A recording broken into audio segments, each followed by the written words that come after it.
വിശേഷം? എല്ലാവർക്കും സുഖം തന്നെയെന്ന് വിശ്വസിക്കുന്നു. ഞങ്ങളിവിടെ സുഖമായിരിക്കുന്നു.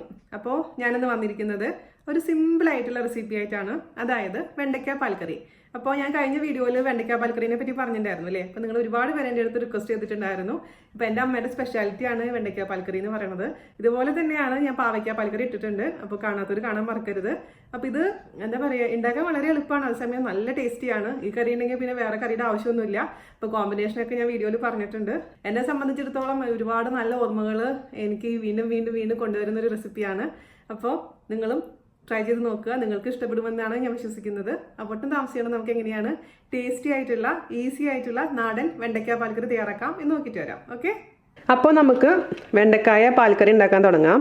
ഓക്കെ, അതിനുവേണ്ടി ഞാനിവിടെ ഇപ്പോൾ ഒരു 15 ചെറിയ വെണ്ടക്കായ എടുത്ത് വെച്ചിട്ടുണ്ട്. വളരെ ടെൻഡർ ആയിട്ടുള്ള വെണ്ടക്കായാണ്, അതായത് നല്ല ഇളയ വെണ്ടക്കായാണെന്ന് അർത്ഥം. അപ്പോൾ ഇതിൻ്റെ ബാക്ക് സൈഡ് മുറിച്ച് നോക്കുമ്പോൾ നമുക്ക് അറിയാൻ പറ്റും, അല്ലെങ്കിൽ തൊട്ട് നോക്കുമ്പോൾ തന്നെ അറിയാൻ പറ്റും വെണ്ടക്കായ ഇളയതാണോ അതേസമയം മൂത്തതാണോ എന്നുള്ള കാര്യം. അപ്പോൾ എന്തായാലും ഇതുപോലെ നല്ല ടെൻഡർ ആയിട്ടുള്ള വെണ്ടക്കായ ചൂസ് ചെയ്യാൻ ശ്രമിക്കുക. തുടച്ചു വെച്ചിരിക്കുന്ന വെണ്ടക്കായാണ് കേട്ടോ. ഞാൻ എന്താ ചെയ്തതെന്ന് വെച്ച് കഴിഞ്ഞാൽ ഒരു പാത്രത്തിൽ കുറച്ച് വെള്ളം എടുത്തു, അതിലോട്ട് 1 ടീസ്പൂൺ മഞ്ഞൾപ്പൊടി, 1 ടീസ്പൂൺ ഉപ്പ് എന്നിവ ചേർത്തിട്ട് നന്നായി മിക്സ് ചെയ്യുക. അതിനുശേഷം കുറച്ച് നേരം നമ്മൾ വെണ്ടക്കായ അതിലിട്ട് വെക്കുക. പിന്നെ നന്നായിട്ട് വാഷ് ചെയ്തിട്ട് തുടച്ചെടുത്താൽ മതി. അപ്പോൾ എന്തെങ്കിലും വിഷാംശങ്ങളൊക്കെ ഉണ്ടെങ്കിൽ പോകാൻ വേണ്ടിയിട്ടാണ് നമ്മൾ അങ്ങനെ ചെയ്യുന്നത് കേട്ടോ. ഓക്കെ, അപ്പോൾ വെള്ളം ഇല്ലാതിരിക്കാൻ പ്രത്യേകിച്ച് ശ്രദ്ധിക്കുക. എന്നിട്ട് നമുക്കൊരു വെണ്ടക്കായ എടുക്കാം. വെണ്ടക്കായ എടുത്തിട്ട് നമുക്ക് ചെറിയ കഷ്ണങ്ങളാക്കി അങ്ങ് മുറിച്ചിടുക. അപ്പോൾ ഇതിൽ വെള്ളം ഇല്ലെങ്കിൽ തന്നെ നമുക്ക് സുഖമായിട്ട് മുറിക്കാൻ പറ്റും. അല്ലെങ്കിൽ എന്താ ഞാൻ പറഞ്ഞിരുന്ന ടിപ്പ്, നമ്മുടെ കത്തിയിൽ കുറച്ച് ചെറുനാരങ്ങ നീരങ്ങ് പുരട്ടി ഇതേപോലെ മുറിക്കുകയാണെന്നുണ്ടെങ്കിൽ ഈസി ആയിട്ട് നമുക്ക് മുറിച്ചെടുക്കാൻ പറ്റും കേട്ടോ. പക്ഷെ ഇതിലിപ്പോൾ ഒട്ടും വെള്ളമില്ലാത്ത കാരണം ഈസി ആയിട്ട് നമുക്ക് മുറിച്ചെടുക്കാം. ഈ ഒരു രീതിയിലാണ് ഞാൻ മുറിക്കുന്നത്. ഇത്രയും വീതി കേട്ടോ, ഇത്ര ചെറിയതായിട്ടാണ് മുറിക്കുന്നത്, ഒരുപാട് അങ്ങ് വലുതാക്കണ്ട. അപ്പോൾ വെണ്ടക്കായ കറിക്ക് ആ ഒരു വെണ്ടക്കയുടെ കൊഴുപ്പ് രസം വരും. പക്ഷെ ഇങ്ങനെ ആക്കുമ്പോൾ നമുക്ക് ഫ്രൈ ചെയ്യുമ്പോൾ പെട്ടെന്ന് നമുക്ക് ഫ്രൈ ചെയ്തെടുക്കാനും പറ്റും, ടേസ്റ്റും കൂടും കേട്ടോ. അപ്പോൾ നമുക്ക് ഈ 15 വെണ്ടയ്ക്ക് ഇതുപോലെ നൈസാക്കി അങ്ങ് അരിഞ്ഞെടുക്കട്ടെ. അതിനുശേഷം നമുക്ക് ബാക്കിയുള്ള പ്രൊസീജിയർ ചെയ്യാം. അപ്പോൾ അരിയുമ്പോൾ കേടുള്ള വെണ്ടയ്ക്കാണെങ്കിൽ മാറ്റാൻ പ്രത്യേകിച്ച് മറക്കരുത്. അപ്പോൾ അത് മുറിക്കുമ്പോൾ തന്നെ നമുക്കറിയാം കേടാണോ അല്ലയോ എന്നുള്ള കാര്യം. അപ്പോൾ ഇങ്ങനെ നോക്കുമ്പോൾ ബ്ലാക്ക് ഷെയ്ഡ് കാണുന്നുണ്ടെങ്കിൽ ആ ഭാഗം കട്ട് ചെയ്ത് കളയണം. അത് അറിയാലോ, പ്രത്യേകിച്ച് പറയേണ്ട ആവശ്യമൊന്നുമില്ലല്ലോ. ഞാനിപ്പോൾ ഇവിടെ 15 വെണ്ടയ്ക്കയും വളരെ നൈസാക്കി അരിഞ്ഞ് വെച്ചിട്ടുണ്ട്. നമുക്കിതിൻ്റെ മേലെ കുറച്ച് ഉപ്പ് ഒന്ന് വിതറാം. ഒരുപാടൊന്നും ഉപ്പ് പാടില്ല കേട്ടോ, അല്പം മാത്രം ഉപ്പ് ഒന്ന് പുരട്ടി വെക്കുക. അതിനുശേഷം നമുക്ക് ജസ്റ്റ് ഒന്ന് ഫ്രൈ ചെയ്തെടുക്കാം. വെണ്ടയ്ക്ക മേലെ ഉപ്പ് പിടിക്കാൻ വേണ്ടിയിട്ടാണ് നമ്മൾ ഉപ്പൊന്ന് വിതറുന്നത്. ഒരുപാട് പാടില്ല, ജസ്റ്റ് ഒരു 2 നുള്ളുപ്പ് ഞാൻ ഒന്നൊരു പുരട്ടാണ്. നന്നായി മിക്സ് ചെയ്യുക. അപ്പോൾ വെണ്ടയ്ക്ക ഫ്രൈ ചെയ്തെടുക്കുമ്പോൾ നല്ല ടേസ്റ്റ് ഉണ്ടാവും. ഓക്കെ, ഇത് മതി. നമുക്ക് ഇനി ഇതൊന്ന് ജസ്റ്റ് ഒന്ന് ഫ്രൈ ചെയ്തെടുക്കാം കേട്ടോ. ഇതൊരു നാടൻ റെസിപ്പി ആയതുകൊണ്ട് ഞാൻ വെളിച്ചെണ്ണയാണ് ഉപയോഗിക്കുന്നത് കേട്ടോ. അപ്പോൾ നമുക്ക് വെണ്ടയ്ക്ക ഫ്രൈ ചെയ്യാൻ വേണ്ടിയിട്ട് ഈ കടായിലോട്ട് കുറച്ച് വെളിച്ചെണ്ണ ഒഴിച്ച് കൊടുക്കാം. ഒരുപാട് വേണ്ട, ഡീപ്പ് ഫ്രൈ അല്ല നമ്മൾ ചെയ്യുന്നത്, ജസ്റ്റ് ഷാലോ ഫ്രൈ ആണ് ചെയ്യുന്നത് കേട്ടോ. നമുക്ക് മീഡിയം ഫ്ലെയിമിലോട്ട് തീ വെക്കാം. എന്നിട്ട് ഇതൊന്ന് മെൽറ്റ് ആവട്ടെ. തണുപ്പായതുകൊണ്ടാണ് കേട്ടോ ഈ ഒരു രൂപത്തിലിരിക്കുന്നത്. ഇവിടെ മാർച്ച് മാസമായപ്പോഴാണ് നല്ല തണുപ്പ്. ഡിസംബറിലും ജനുവരിയിലൊന്നും ഇത്ര തണുപ്പുണ്ടായിരുന്നില്ല. അപ്പോൾ ഒരാഴ്ചയായിട്ട് നല്ല തണുപ്പാണ് ഇവിടെ. നമ്മുടെ എണ്ണ മീഡിയം ചൂടായിട്ടുണ്ട് കേട്ടോ, ഒരുപാട് ചൂടാവാൻ പാടില്ല കേട്ടോ. മീഡിയം ചൂടായിരിക്കുന്ന സമയത്ത് നമുക്ക് ഇതിലോട്ട് നമ്മുടെ വെണ്ടയ്ക്ക ഇട്ട് കൊടുക്കാം. ഇനി നമുക്കിത് നന്നായിട്ട് ഫ്രൈ ചെയ്തെടുക്കാം. ഒരുപാടങ്ങ് മൊരിയിക്കേണ്ട, എന്നാലും അത്യാവശ്യം ഫ്രൈ ആവണം, എങ്കിലാണ് ആ ഒരു ഇതിൻ്റെ ഒരു പച്ച ടേസ്റ്റ് മാറുള്ളൂ. അപ്പോൾ നമ്മൾ അല്ലാതെ നമ്മൾ കറിയിലിടുമ്പോൾ ഇതിൻ്റെ ഉള്ളിലത്തെ വീണ്ടും പശ പോലെയുള്ള സംഭവമൊക്കെ നമ്മൾ കറിയിലോട്ട് ഇറങ്ങി വന്നു കഴിഞ്ഞാൽ നമ്മൾ ഉദ്ദേശിക്കുന്ന അത്ര ടേസ്റ്റ് ഉണ്ടാവില്ല കേട്ടോ. അപ്പോൾ അത്യാവശ്യം നന്നായിട്ടൊന്ന് ഫ്രൈ ആവണം. അപ്പോൾ ഒരു 5 മിനിറ്റോളം മിക്കവാറും എടുക്കും. അതിനുശേഷം നമുക്ക് ബാക്കിയുള്ള പ്രൊസീജിയർ ചെയ്യാം. ഓക്കെ, അപ്പോൾ നമ്മുടെ വെണ്ടയ്ക്ക ഫ്രൈ ആയിട്ടുണ്ട് കേട്ടോ, ഗോൾഡൻ കളർ വന്നിട്ടുണ്ട്. ഇത് മതി, നമുക്കിനി എടുക്കാം. ഇനി കൂടുതലായി കഴിഞ്ഞാൽ ഓവറായി കഴിഞ്ഞാൽ നന്നായി ഉണ്ടാവില്ല. അപ്പോൾ ഇതിൻ്റെ ഉള്ളിൽ സ്റ്റിക്കിനെസ് ഒക്കെ മാറി കുറച്ചൊന്ന് ഫ്രൈ ആവുന്ന സമയത്ത് നമുക്ക് എണ്ണയിൽ നിന്ന് കോരി മാറ്റാം. ഇനി നമുക്ക് ഈ എണ്ണയിൽ തന്നെയാണ് കറി ഉണ്ടാക്കേണ്ടത്. പക്ഷേ ഇത്ര എണ്ണ നമുക്ക് വേണ്ട കേട്ടോ. അപ്പോൾ കറി ഉണ്ടാക്കാൻ ആവശ്യമുള്ള എണ്ണ മാത്രം നമ്മൾ പാത്രത്തിൽ വെക്കുക, ബാക്കിയുള്ള എണ്ണ വേറൊരു പാത്രത്തിലോട്ട് നമുക്ക് മാറ്റാം. അപ്പോൾ 2 ടേബിൾ സ്പൂൺ എണ്ണ മാത്രം നമുക്ക് മതിയാകും. ഓക്കെ, അപ്പോൾ ഞാൻ വീണ്ടും നമ്മുടെ കടായി അടുപ്പത്ത് വെച്ചിട്ടുണ്ട്. 2 ടേബിൾ സ്പൂൺ എണ്ണയാണ് ഇതിൽ ഒഴിച്ചിരിക്കുന്നത്. ബാക്കിയുള്ള എണ്ണ ഞാൻ മാറ്റി വെച്ചിട്ടുണ്ട്. ഇതൊന്ന് വീണ്ടും ഒന്ന് ചൂടാവട്ടെ. അതിനുശേഷം നമുക്ക് ബാക്കിയുള്ള പ്രൊസീജിയർ ചെയ്യാം കേട്ടോ. നമ്മുടെ എണ്ണ ചൂടായിട്ടുണ്ട്, അതിലോട്ട് കുറച്ച് കടുക് ഇട്ട് കൊടുക്കുക കേട്ടോ. കടുകിൻ്റെ അളവ് എന്ന് പറയുന്നത് 1/2 ടീസ്പൂൺ മതിയാവും, ഒരുപാടൊന്നും വേണ്ട. 1/2 ടീസ്പൂൺ വേണമെന്നില്ല, 1/4 ടീസ്പൂൺ ആയാലും കുഴപ്പമില്ല, പക്ഷെ കൂടാൻ പാടില്ല. ഇതൊന്ന് പൊട്ടട്ടെ കടുകൊക്കെ പൊട്ടിയിട്ടുണ്ട് കേട്ടോ. നമുക്കിനി തീ മീഡിയത്തിൽ നിന്ന് ലോയിലോട്ടാക്കാം. അതായത് തീരെ കുറച്ചിടാം. അതിന് ശേഷം അതിലോട്ട് കുറച്ച് നാളികേരക്കൊത്ത് ഇടാം. നാളികേരക്കൊത്ത് നിർബന്ധമൊന്നുമില്ല കേട്ടോ, എൻ്റെ ഉള്ള കാരണമാണ് ഞാൻ ഇടുന്നത്. നാളികേരക്കൊത്ത് ഞാൻ കുറച്ച് ഇട്ട് കൊടുക്കുന്നുണ്ട്. ജസ്റ്റ് ഒന്ന് ഫ്രൈ ചെയ്യാം, ഒരുപാട് ഓവറായി ഫ്രൈ ചെയ്യണ്ട. അതില്ലാന്നുണ്ടെങ്കിൽ നിങ്ങൾക്ക് അത് ഒഴിവാക്കാം. നാളികേരക്കൊത്തും കൂടി ഇടുമ്പോൾ പ്രത്യേക ടേസ്റ്റ് ആയിരിക്കും നമ്മുടെ കറിക്ക്. ഞാനിപ്പോൾ കൂടുതൽ നാളികേരം ഉപയോഗിക്കാൻ തുടങ്ങിയിട്ടുണ്ട്. അതായത് ഞാൻ നാളികേരമൊക്കെ വാങ്ങിച്ച് വെക്കാൻ തുടങ്ങി. മറ്റേത് ഗ്രേറ്റഡ് കോക്കനട്ട് മാത്രമാണ് ഞാൻ വാങ്ങിക്കാറുള്ളത്. ഇപ്പം മൊത്തത്തിൽ നാളികേരം വാങ്ങിച്ചിട്ട് ഇതേപോലെ നാളികേരക്കൊത്ത് എടുക്കാൻ വേണ്ടി എടുത്ത് വെക്കുകയാണ്. ചെറുതായിട്ടൊരു കളർ മാറുമ്പോൾ നമുക്കിതിലോട്ട് ബാക്കിയുള്ള ഐറ്റംസൊക്കെ ഇട്ട് കൊടുക്കണം. പിന്നെ കടുക് ഇടുന്നേക്കാൾ മുമ്പ് എണ്ണ ഒരുപാട് അങ്ങ് ചൂടുള്ള സമയത്ത് എണ്ണയിലോട്ട് ഇടുകയാണെങ്കിൽ കടുക് പൊട്ടില്ല, അതിന് പരമായി കടുക് കരിഞ്ഞു പോവുകയുള്ളൂ കേട്ടോ. അത് പ്രത്യേകിച്ച് ശ്രദ്ധിക്കണം. പുതിയതായിട്ട് കുക്കിംഗ് ചെയ്യുന്ന കുട്ടികളോടാണ് ഞാൻ പറയുന്നത്. അപ്പോൾ കടുക് കരിഞ്ഞു കഴിഞ്ഞാൽ നമ്മുടെ കറിയുടെ ടേസ്റ്റ് തന്നെ മാറിപ്പോവും. ഓക്കെ, ഇത് മതിയാവും. ചെറിയൊരു കളർ ചേഞ്ച് വരുന്ന സമയത്ത് നമുക്കിതിലോട്ട് ഒരു സവാള നൈസാക്കി അരിഞ്ഞ്, വളരെ നൈസാക്കിയല്ല എന്നാലും അത്യാവശ്യം ചെറുതാക്കി അരിഞ്ഞ സവാള, അതായത് ഒരു സവാളേനെ ഞാൻ നെടുകെ കീറിയതിന് ശേഷം മുറിച്ചിട്ടിരിക്കുന്നതാണ്. ഒരു ചെറിയ സവാളയാണ് എടുത്തിരിക്കുന്നത് കേട്ടോ. പിന്നെ കുറച്ച് കറിവേപ്പില മുറിച്ചിട്ടിട്ടുണ്ട്. അതുപോലെ തന്നെ ഒരു ടീസ്പൂൺ ഇഞ്ചി അത്യാവശ്യം ചെറുതാക്കി അരിഞ്ഞത് ചേർത്ത് കൊടുക്കുക. അതുപോലെ തന്നെ ഞാൻ ഇവിടെ ചേർക്കുന്നത് 3 പച്ചമുളകാണ്. 3 പച്ചമുളക് ചെറുതാക്കി അരിഞ്ഞ് ചേർത്ത് കൊടുത്തിട്ടുണ്ട്. നമ്മളിപ്പോൾ തീ ലോ ഫ്ലെയിമിലാണ് കിടക്കുന്നത്, അത് ഓർക്കണം. കാരണം നമ്മുടെ സവാള ഓവറായിട്ട് ബ്രൗൺ കളർ ആവാൻ പാടില്ല, ജസ്റ്റ് ഒന്ന് വാടിയാൽ മാത്രം മതി കേട്ടോ. അതാണ് ഈ കറിയുടെ ടേസ്റ്റ് എന്ന് പറയുന്നത്. അല്ലാണ്ട് ഓവറായിട്ട് ബ്രൗൺ കളർ ആയിക്കഴിഞ്ഞാൽ വേറൊരു ടേസ്റ്റ് ആവും നമ്മുടെ കറിക്ക്. അതുകൊണ്ട് ലൈറ്റായിട്ടൊന്ന് വാടിയാൽ മാത്രം മതിയാവും. അപ്പോഴേക്കിനും നമ്മുടെ ഇഞ്ചിയുടെയും പച്ചമുളകിൻ്റെയും ഒക്കെ ആ ഒരു പച്ചച്ചവ മാറുകയും ചെയ്യും. എന്നിട്ട് നമുക്കൊരു അല്പം മാത്രം ഉപ്പിട്ട് കൊടുക്കുക. അപ്പോൾ പിന്നെ വേണമെങ്കിൽ നമുക്ക് ആവശ്യത്തിന് പിന്നെ ചേർത്ത് കൊടുക്കാം. ആദ്യം ഒരുപാട് ഇടണ്ട.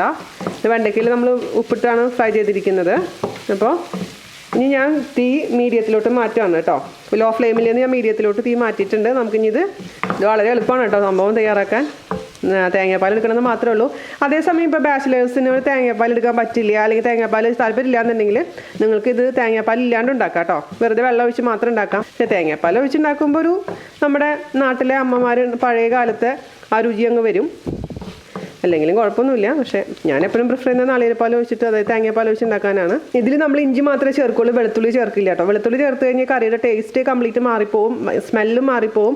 അതല്ല അതിൻ്റെ ഞങ്ങളൊക്കെ ഉണ്ടാക്കുന്നത് കേട്ടോ. നമ്മൾ തൃശ്ശൂർ സ്റ്റൈൽ ഉണ്ടാക്കുമ്പോൾ വെളുത്തുള്ളി ഇടാറില്ല.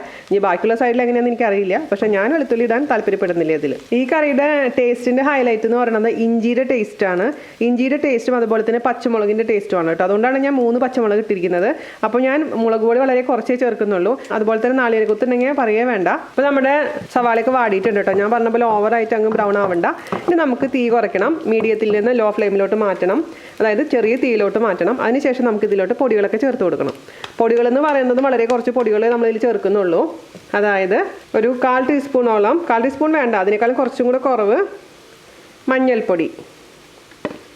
ഒരു 1/4 ടീസ്പൂണിനേക്കാളും ഒരു അല്പം മാത്രം കൂടുതലുള്ളൂ. 1/2 ടീസ്പൂൺ ഇട്ടിട്ടില്ല. മുളക് പൊടി നല്ല എരിവുള്ള മുളക് പൊടിയാണ്, കാശ്മീരി മുളക് പൊടി ഇതിൽ ചേർക്കുന്നില്ല നമ്മൾ. അതുപോലെ തന്നെ ഞാനൊരു 3/4 ടീസ്പൂൺ മല്ലിപ്പൊടി, ഇതാണ് ചേർത്ത് കൊടുക്കുന്ന പൊടികളായിട്ട് കേട്ടോ. വേറെ പൊടികളൊന്നും വേണ്ട. ഞാനിതിൽ ഗരം മസാല ഇടാറില്ല. അതേസമയം നിങ്ങൾക്ക് ഗരം മസാല താല്പര്യം ഉണ്ടെന്നുണ്ടെങ്കിൽ 2 നുള്ളി ഗരം മസാല ആവാം. പക്ഷേ നാടൻ റെസിപ്പിയിൽ നമ്മൾ സാധാരണ രീതിയിൽ ഗരം മസാല ചേർക്കില്ല. അപ്പോൾ ഈ പൊടികൾ ചേർത്തതിന് ശേഷം നന്നായിട്ട് അങ്ങ് വഴറ്റി കൊടുക്കാം. ഒരു 1 മിനിറ്റോളം നേരം ചെറിയ തീയിലിട്ടിട്ട് വഴറ്റി കൊടുത്താൽ ഇതിൻ്റെ പച്ചമുളകൊക്കെ നന്നായിട്ട് മാറി കിട്ടും. അതിനുശേഷമാണ് നമ്മളിതിലോട്ട് തക്കാളി ചേർക്കുന്നത്. തക്കാളി ആണെങ്കിലും ശ്രദ്ധിക്കണം, ഒരുപാട് പുളിയുള്ള തക്കാളി ആണെങ്കിൽ ഒരു 3/4 തക്കാളി ചേർത്താൽ മതി. അതേസമയം മീഡിയം പുളിയുള്ള തക്കാളി ആണെന്നുണ്ടെങ്കിൽ 1 തക്കാളി ചേർക്കാം. തക്കാളിയുടെ പുളി കൂടിയാലും നന്നായി ഉണ്ടാവില്ല, ഒട്ടും പുളി ഇല്ലെങ്കിലും ഈ കറി നന്നായിട്ടുണ്ടാവില്ല. ചെറിയൊരു പുളി വേണം. പൊടികളുടെ പച്ചമണമൊക്കെ നന്നായി മാറിയിട്ടുണ്ട്. ഞാൻ 1 മിനിറ്റോളം നേരം ചെറിയ തീയിലിട്ട് വഴറ്റി കൊടുത്തിട്ടുണ്ട്. ഇനി നമുക്കിതിലോട്ട് തക്കാളി ചേർത്ത് കൊടുക്കാം. ഞാൻ 1 തക്കാളിയാണ് ഇടുന്നത്, ഒരു ചെറിയ തക്കാളി കേട്ടോ. നന്നായി മിക്സ് ചെയ്യുക. എന്നിട്ട് നമുക്ക് മീഡിയം ഫ്ലെയിമിലോട്ട് മാറ്റാം. ഇനി നമുക്ക് അടച്ച് വെക്കാം. അതിനുശേഷം നന്നായി തക്കാളി കുക്ക് ചെയ്തെടുക്കാം. നന്നായി തക്കാളി കുക്കാവണം കേട്ടോ. അപ്പോൾ വേണമെന്നുണ്ടെങ്കിൽ അല്പം വെള്ളം ഒഴിച്ച് കൊടുക്കാം. ഇപ്പം നിങ്ങൾ നോൺ സ്റ്റിക്ക് ആണെന്നുണ്ടെങ്കിൽ വെള്ളം ഒഴിക്കേണ്ട ആവശ്യമൊന്നുമില്ല, അല്ലാണ്ട് തന്നെ തക്കാളി കുക്കായി കിട്ടിക്കോളും. ചീനച്ചട്ടിയിലൊക്കെ ആണെന്നുണ്ടെങ്കിൽ അല്പം വെള്ളം ഒഴിച്ചിട്ട് അങ്ങ് അടച്ച് വയ്ക്കാം. അപ്പം ഞാനിപ്പോൾ അടച്ച് വെച്ചിട്ട് കുക്ക് ചെയ്യട്ടെ കേട്ടോ. തക്കാളി നന്നായി കുക്കായിട്ടുണ്ട് കേട്ടോ. ഞാൻ തുറന്ന് നോക്കി. നന്നായിട്ടൊന്ന് കയ്യിലിൻ്റെ ബാക്ക് സൈഡ് വെച്ചിട്ടൊന്ന് ഉടച്ച് കൊടുക്കാം. ഇനി നമുക്കിതിലോട്ട് ചൂടുവെള്ളം ഒഴിച്ച് കൊടുക്കണം. ചൂടുവെള്ളം ഒഴിക്കാൻ പ്രത്യേകിച്ച് ശ്രദ്ധിക്കണം. പച്ചവെള്ളം ഒരിക്കലും ഒഴിക്കരുതെന്നല്ല. പച്ചവെള്ളം ഒഴിച്ച് കഴിഞ്ഞാൽ നമുക്ക് കൂടുതൽ സമയം കുക്ക് ചെയ്യേണ്ടി വരും. ടേസ്റ്റിലും കുറച്ച് ഡിഫറൻസ് ഉണ്ടാവും. ഞാൻ ഒരിക്കൽ പോലും പച്ചവെള്ളം ഒഴിക്കാറില്ല. എപ്പോഴും ഞാൻ ചൂടുവെള്ളമാണ് ഉപയോഗിക്കാറുള്ളത്. എൻ്റെ സബ്സ്ക്രൈബേഴ്സിന് അറിയാൻ പറ്റും അല്ലേ. അപ്പോൾ നമുക്കിതിലോട്ട് വെള്ളം ഒഴിച്ച് കൊടുക്കാം. നല്ല തിളച്ച വെള്ളം ഒഴിക്കുകയാണ്. 1 കപ്പ് ഒഴിച്ചിട്ടുണ്ട്. 1.5 കപ്പോളം ഒഴിക്കുക. ഈ കറി ഇരിക്കുമ്പോൾ കുറച്ച് കട്ടിയാവും കേട്ടോ. അതുകൊണ്ടാണ് വെള്ളം കൂടുതൽ ഒഴിക്കുന്നത്. ഇനി നന്നായിട്ട് ഇതൊന്ന് തിളക്കട്ടെ. ഇത് നന്നായി തിളച്ചതിന് ശേഷം മാത്രം നമുക്കിതിലോട്ട് ഫ്രൈ ചെയ്ത് വെച്ചിരിക്കുന്ന വെണ്ടക്കായ ഇട്ട് കൊടുത്താൽ മതി. ഇനി അല്പം പഞ്ചസാര ഞാൻ ഇതിലേക്ക് ചേർക്കുന്നുണ്ട്. നിർബന്ധങ്ങളൊന്നുമില്ല. പക്ഷേ ഒരു പൊടിക്ക് പഞ്ചസാര ചേർത്ത് കഴിഞ്ഞാൽ നമ്മുടെ കറിക്ക് പ്രത്യേക ടേസ്റ്റ് ആയിരിക്കും. അല്പം മാത്രം നന്നായിട്ട് തിളക്കട്ടെ കേട്ടോ. ഇപ്പോൾ തിളയ്ക്കാൻ തുടങ്ങിയിട്ടുണ്ട് കേട്ടോ. ഇപ്പോൾ നിങ്ങൾക്ക് നിങ്ങളുടെ മുളക്, അതായത് പച്ചമുളക് ഒരുപാട് കൂടുതൽ എരിവുള്ളതാണെന്നുണ്ടെങ്കിൽ 2 ഇട്ടാൽ മതി. ഞാൻ 3 ഇട്ടിരിക്കുന്നത് കാരണം എന്താണെന്ന് വെച്ച് കഴിഞ്ഞാൽ എൻ്റെ മുളകിന് അധികം എരിവൊന്നുമില്ല.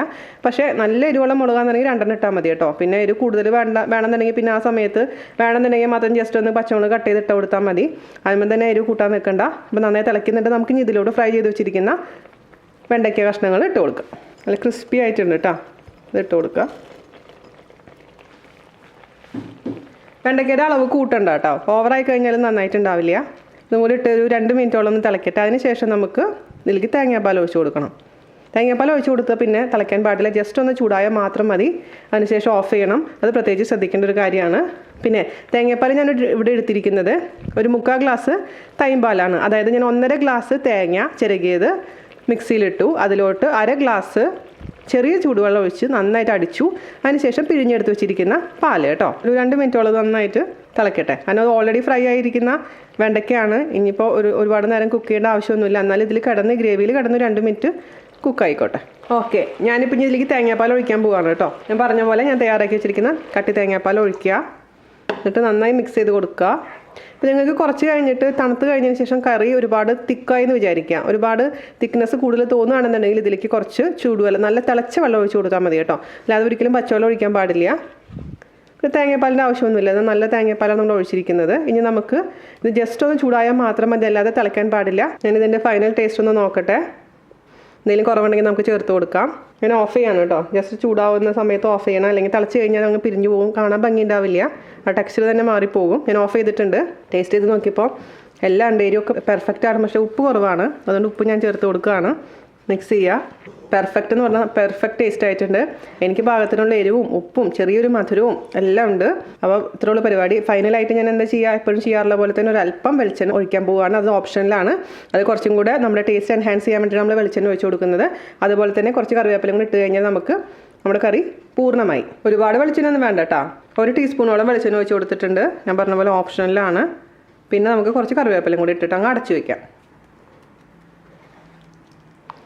അടച്ച് 5 മിനിറ്റ് വെച്ചതിന് ശേഷം നമുക്ക് സെർവ് ചെയ്യാം. ഇതൊരു 4 പേർക്ക് കഴിക്കാൻ പറ്റുന്ന ഒരു കറിയുടെ അളവാണ് കേട്ടോ. അപ്പോൾ ഞാൻ 5 മിനിറ്റിന് ശേഷം കറി തുറന്നിട്ടുണ്ട്. അപ്പോൾ ഇത്രയുള്ള പരിപാടി കേട്ടോ. ഞാൻ ഇനിയിപ്പോൾ ഒരു സെർവിങ് ബോളിലോട്ട് മാറ്റട്ടെ. നമുക്ക് സെർവ് ചെയ്യാം. ഇത് ഉണ്ടാക്കി വെച്ചിട്ട് ഒരു എന്താ പറയുക, രാവിലെയൊക്കെ ഉണ്ടാക്കി വെച്ച് ഉച്ചയാകുമ്പോഴേക്കാണ് അതിൻ്റെ പെർഫെക്റ്റ് ടേസ്റ്റ് വരിക കേട്ടോ. ഇല്ലെങ്കിലും അപ്പം തന്നെ കഴിക്കാൻ കുഴപ്പമൊന്നുമില്ല. പക്ഷേ എപ്പോഴും കുറച്ച് നേരം കഴിയുമ്പോഴാണ് കറിയുടെ ടേസ്റ്റൊക്കെ കൂടുക. പിന്നെ തേങ്ങാപ്പാൽ വെച്ച് കറി ആയതുകൊണ്ട് ഒരുപാട് നേരം പുറത്തുനിന്ന് വെക്കേണ്ട. ഉച്ചയ്ക്ക് ഊണ് കഴിച്ച് കഴിഞ്ഞിട്ട് ബാക്കി കറി ഉണ്ടെന്നുണ്ടെങ്കിൽ ഫ്രിഡ്ജിലെടുത്ത് വെക്കാൻ മറക്കണ്ട കേട്ടോ. അല്ലെങ്കിൽ പിന്നെ ചൂടാക്കി വെക്കുക. പണ്ടത്തെ ആൾക്കാർ ചെയ്യുന്ന പോലെ ചൂടാക്കി വെച്ചാലും മതി. ഇപ്പോൾ ഇതിൻ്റെ ഒരു കൺസിസ്റ്റൻസി ഇതുപോലെയാണ് കേട്ടോ. ഈ ഇത്ര ലൂസ് ഉണ്ട്. പക്ഷേ കുറച്ച് കഴിയുമ്പോൾ ഇതിൻ്റെ കൺസിസ്റ്റൻസി കുറച്ചും കൂടി തിക്കായിട്ട് മാറും. അതുകൊണ്ടാണ് ഞാൻ പറഞ്ഞത്, ഓവർ തിക്കായിട്ട് തോന്നുന്നുണ്ടെങ്കിൽ നിങ്ങൾക്ക് തിക്നെസ് കുറയ്ക്കണമെന്നുണ്ടെങ്കിൽ ചൂടുവെള്ളം മാത്രം ഒഴിക്കുക. അപ്പോൾ ഞാനിത് സെർവിങ് ബോളിലോട്ട് മാറ്റട്ടെ. അപ്പോൾ ഞാൻ കറി നമ്മുടെ ഒരു പാത്രത്തിലോട്ട് മാറ്റിയിട്ടുണ്ട്. ഈ പാത്രം എന്നോട് ഒരുപാട് പേര് ചോദിച്ചിട്ടുണ്ടായിരുന്നു എവിടെ നിന്നാണ് വാങ്ങിച്ചതെന്ന്. ഇത് ഇരുമ്പിൻ്റെ ഒരു ചട്ടി പോലത്തെ ഒരു സംഭവമാണ് കേട്ടോ. ഇത് ഡേയ്സോ എന്നാണ് ഞാൻ വാങ്ങിച്ചത്. നല്ല വെയിറ്റ് ഉണ്ട് സംഭവത്തിന്. അറേബ്യൻ സെൻറ്ററിലത്തെ ഡേയ്സോ എന്നാണ് ഞാൻ വാങ്ങിച്ചത് കേട്ടോ. അപ്പോൾ ഞാൻ ഫൈനലി ഇതിൻ്റെ ടേസ്റ്റ് ഒന്നും കൂടെ നോക്കട്ടെ. ചോറിൻ്റെ കൂടെ മാത്രമല്ല കേട്ടോ, ചപ്പാത്തിയുടെ കൂടെയും പൂരിയുടെ കൂടെയൊക്കെ നല്ല കോമ്പിനേഷനാണ് ഇത്. ഈവൻ പൊറോട്ടയുടെ കൂടെ നല്ലതാണ്. അരെ വാ, എൻ്റെ അമ്മയുടെ കറിയുടെ അതേ ടേസ്റ്റ്. ഓഹ്, എന്താ പറയുക, വല്ലാത്ത നൊസ്റ്റാൾജിയാണ് ഈ കറിയൊക്കെ കഴിക്കുമ്പോൾ. എനിക്കിങ്ങനെ ഞാൻ ഷിമ്മീസ് ഇട്ട് നടക്കുന്ന പ്രായമാണ് എനിക്ക് ഓർമ്മ വരുന്നത്. എൻ്റെ അമ്മ ആഴ്ചയിൽ ഒരിക്കലെങ്കിലും ഈ കറി ഉണ്ടാക്കാറുണ്ട്. ഒന്നില്ലെങ്കിൽ വെണ്ടയ്ക്ക പാൽക്കറി, അല്ലെങ്കിൽ പാവയ്ക്ക പാൽക്കറി. പാവയ്ക്ക പാൽക്കറി എനിക്ക് ചെറുതായിരിക്കുന്ന സമയത്ത് അത്ര വലിയ ഇഷ്ടമൊന്നും ഉണ്ടായിരുന്നില്ല. പക്ഷേ വെണ്ടയ്ക്ക എനിക്ക് വലിയ കുഴപ്പമുണ്ടായിരുന്നില്ല. എന്നാലും അന്നും ഞാൻ വെണ്ടയ്ക്ക കഷ്ണങ്ങൾ കഴിക്കില്ലായിരുന്നു. ഇതിൻ്റെ ചാറ് മാത്രമേ ഞാൻ കഴിക്കാറുണ്ടായിരുന്നുള്ളൂ. അമ്മ എനിക്ക് കോമ്പിനേഷൻ ആയിട്ട് തരാറുണ്ടായിരുന്നത് തൈരും വെണ്ടയ്ക്ക പാൽക്കറിയും അതുപോലെ തന്നെ പപ്പടവും ഒരു അച്ചാറുമാണ്. ഇതെല്ലാം കൂടി ഇങ്ങോട്ട് കൂട്ടി പുരട്ടി അങ്ങ് തരും. അതിൻ്റെ ടേസ്റ്റ് ഇപ്പോഴും എൻ്റെ വായിലുണ്ട്. ആ നല്ല കാലങ്ങൾ നമുക്ക് തിരിച്ചു വരില്ല എന്നറിയാം. എന്നാൽ പോലും ആ കാലങ്ങളിലോട്ട് തിരിച്ചു പോകാനുള്ള ഏക വഴി എന്ന് പറഞ്ഞു കഴിഞ്ഞാൽ അന്നത്തെ കാലത്തെ നമ്മളുടെ ഈ നാടൻ ഭക്ഷണങ്ങളൊക്കെ ഉണ്ടാക്കി നോക്കുക, നമ്മുടെ മക്കൾക്ക് കൊടുക്കുക, അവരോടും കൂടെ പറയുക ഇതൊക്കെയാണ് അമ്മ കഴിച്ചിരുന്നതെന്നൊക്കെ പറഞ്ഞു കഴിഞ്ഞാൽ അവർക്കും കുറച്ചൊക്കെ ഒരു അറിവ് കിട്ടും അല്ലേ. അപ്പോൾ എല്ലാവർക്കും ഇഷ്ടപ്പെട്ടു എന്ന് ഞാൻ വിശ്വസിക്കുന്നു. എല്ലാവരും ട്രൈ ചെയ്ത് നോക്കുക. അതിനുശേഷം എനിക്ക് ഫീഡ്ബാക്ക് പറയാൻ മറക്കരുത്. അപ്പോൾ അടുത്ത അടിപൊളിയായുള്ള റെസിപ്പി ആയിട്ട് വരുന്നവരെ നന്ദി, നമസ്കാരം. Thank you.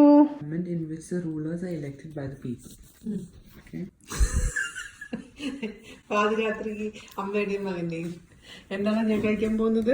ഓറഞ്ച്. 2 പഴം കഴിച്ചു. സമയം 11:30.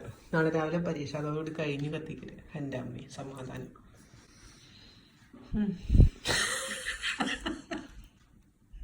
ചെയ്യാൻ പറ്റില്ല.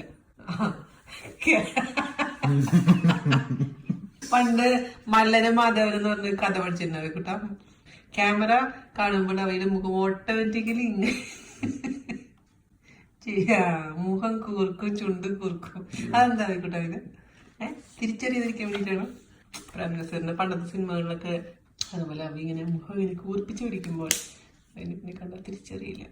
I was just like, I don't know what I was doing. My breasts were really tight, and I was just like doing this, okay, like this. She took a video in the same time, okay, and it was looked very awkward because I was like, like this, okay, and then in the video she was, I was like, doing this. ആരാണെന്ന് ചോദിച്ചത് കേട്ടില്ലേ? ആരാടാ നീ? ആരാ? പഠിച്ചു കഴിഞ്ഞോ? പഠിച്ചു കഴിയാണ്ട് ഇവിടെ വീഡിയോ എടുത്തിരിക്കുകയാണല്ലേ കൊട്ടി? നീ ആർക്ക് വേണ്ടി പഠിക്കുക? ജാക്കി ജാനും വീശ വന്നു. അതെനിക്ക് ഇഷ്ടപ്പെട്ടു. അടിപൊളി.